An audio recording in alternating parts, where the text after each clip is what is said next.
macha allah lii lépp ci waajal la wit bi incha allah limon la boo xam ne yéene biñ ci am rek mooy fexe nuñ ci defaree jus wu limon maximum incha allah fexe congelé ko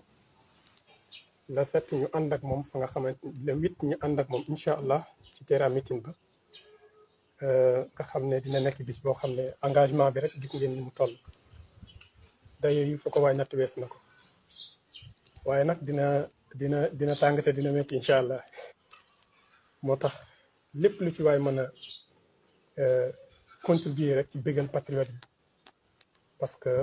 guddi yu lëndëm yu ne tasee nañ ko jotaay yoo xam ne xol yi day fees ak ñoom seen yàlla dimbale ñu génn ci guddi yu lëndëm yooyu tey ñuy dajeewaat ci dajeewu mbégte dajeewu sant yàlla bi ñu kàttanale Sénégal tegee ci pante boo xam ne bërigo la ci mbartal nga xam ne ku ci nekk rek na nga fexe barkeelu ci parce que jëm ci pante bi mu jëm ci développement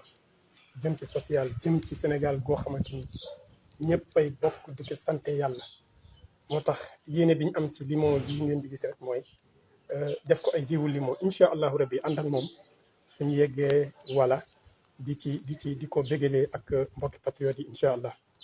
voilà Pastef bu Saint-Louis fii ci Mouhamed Pastef bu Ngalel yéene bi ñu am ci lii rek mooy li ci waay mën a taxawee rek incha allah ak li ci waay yittewoo rek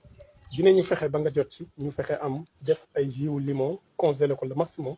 ngir le 8 bi incha allah ñu ànd ak moom jëm fa nga xamante ni mooy ndakaaru nga xam ne